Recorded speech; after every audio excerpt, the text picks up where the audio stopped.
Leitura do livro Fragmentos de Pensamento e de Paixão, de Pietro Baldi. Capítulo Auto-observação da mediunidade. Desenvolvimento espiritual e elevação moral como fatores de uma alta mediunidade. 1933.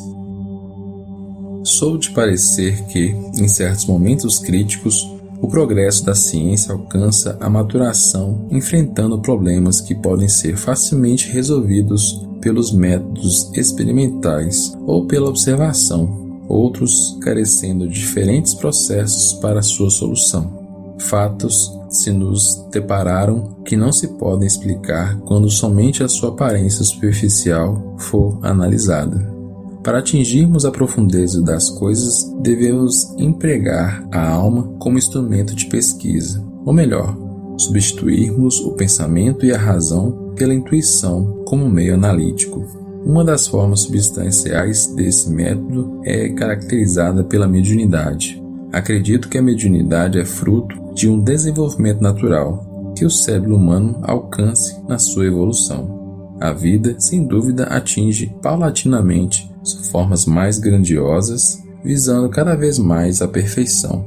O homem do futuro tornar-se-á extremamente sensível e será normalmente um médium com outros e mais apurados sentidos, os quais lhe traçarão nova e poderosa diretriz de pesquisa com a qual, sozinho, poderá fazer grandiosas descobertas utilizando-se de uma direta aptidão investigadora do espírito, afastada e independente dos órgãos dos sentidos. As pessoas que alcançaram este alto nível de desenvolvimento veem, ouvem, sentem, enfim, atingem o seu ser interior verdadeiro, o que não é possível aos portadores de sentidos normais.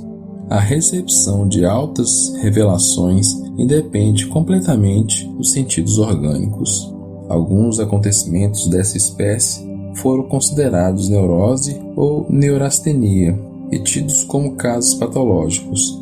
Na maioria das vezes, somente se apresentaram como revelações individuais e definiram a constituição de um novo tipo de ser humano. A mediunidade é, no seu parecer, uma assimilação da verdade bem recebida e altamente desenvolvida por seres psíquicos, dotados de novas características sensitivas. Sou de parecer que isto abrange um desenvolvimento natural e que, com o correr dos tempos, os demais seres lá chegarão, porque este fenômeno se realiza de um modo geral.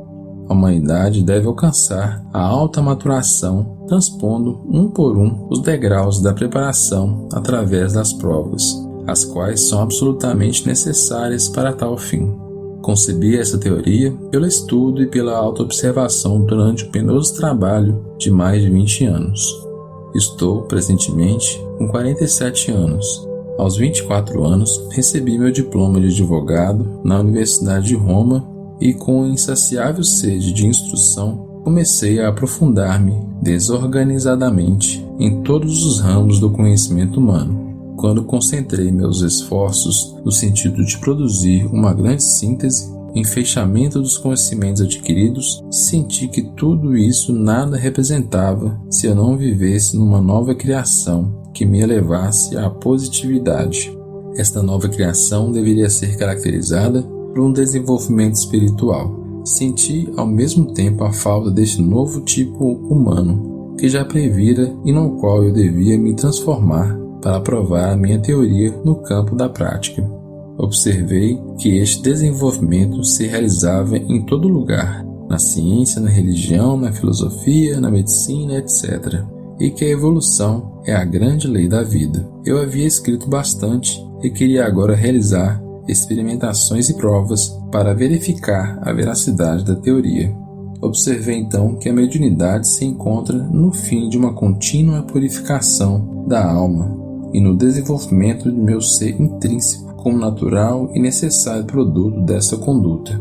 Precisei admiti-lo como todo ser humano tem que admitir o seu destino. Neste caminho, transformei-me num homem totalmente novo. O meu procedimento evolutivo era para a ciência um enigma e eu não poderia encontrar nela nenhum auxílio. Infortunadamente, isto representa um dos erros da ciência moderna, porquanto não conhece a grande significação da moral como fator predominante. Trabalho agora numa autopurificação progressiva e faço as experiências geralmente no laboratório das percepções humanas. Os meus instrumentos foram o mal e o bem, a alegria e o sofrimento, e no decorrer dos acontecimentos do meu destino, que também possui a sua lei, descobri, ao invés de uma lei insignificante, as grandes leis da existência. Comecei a aprofundar-me sempre mais e surpreendi-me ao descobrir esse novo mundo de vida intensa, forte, estranha e de infinitas possibilidades.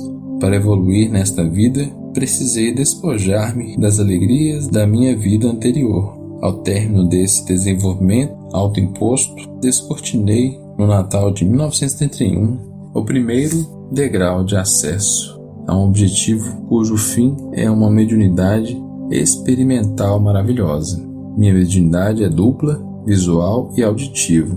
Ouvi uma voz em mim, inicialmente de mensagens natalinas e posteriormente de mensagens de Páscoa, as quais eram elevadas e repletas de bons ensinos e pensamentos. Tentarei, a seguir, descrever-lhe os meus descobrimentos. Ao contrário daqueles que só gostam de fazer observações superficiais e nos outros possuem a vantagem da minha própria experiência, a da observação interior de mim mesmo. Não sou sujeito a aparições físico-mediúnicas. Senti que não as poderia suportar, pois eram demais violentas para mim. Não caio totalmente em transe. Vejo os pensamentos, geralmente abstratos, que escrevo claramente, como vão sendo registrados. Eu os vejo como se fora numa despreocupada leitura, sem coação. Enquanto os vejo, não reconheço neles a beleza, a ordem e o sentido, nem o significado ou objetivo da mensagem visual. Não me preocupo com isso, todavia, e guardo o desenrolar até o fim. Sou somente um assistente passivo e inconsciente. Logo que volto perfeitamente a mim mesmo, vejo ainda estes pensamentos como se fossem vistos por olhos internos e profundos. No entanto, isso não é algo visual ou propriamente uma visão. É uma voz que eu vejo, é uma imagem que eu posso ouvir. É um sentido do pensamento dentro do meu ser. Não são ideias relembradas ou assuntos já discutidos. E isto independe do idioma. Sinto intimamente que isto não é do conhecimento diário da vida. Fico completamente ausente, sem qualquer impressão do ambiente humano em que vivo, podendo, porém, retornar a qualquer momento ao estado anterior. Apesar de estar desacordado, não me acho precisamente consciente do mundo externo, o qual distingo embaraçadamente à distância. Observo a uma espécie de comando íntimo que me obriga a escrever, sem nenhum preparo prévio, acompanhando-o numa espécie de estado febril, sem fazer alterações ou interrupções. Quando a comunicação termina, repouso e leio mais tarde aquilo que escrevi. Só então compreendo o inteiro significado da comunicação e acho tudo fácil, agradável e sem necessidade de correção alguma. Entendo os pensamentos que me são completamente novos e que nunca foram do meu conhecimento. Toda a operação se efetua por si, sem a minha interferência e sem o meu controle, como se trocasse a minha personalidade. Meus sentidos, ao iniciar o estado mediúnico, ficam como se o centro da sensibilidade se tivesse voltado completamente para esse meio de pesquisa. Esse novo centro situa-se nas profundezas do meu íntimo e os seus sentidos são incomensuravelmente grandes e sinteticamente reunidos.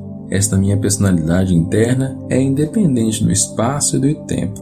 Experimentei percrustar campos mais longínquos e descortinei os acontecimentos que viriam depois. Ouço essa voz como se fora outra personalidade, que me é agradavelmente familiar, que me proporciona conselhos úteis e protege-me inúmeras vezes do perigo, como se fora um amigo vivo e inseparável.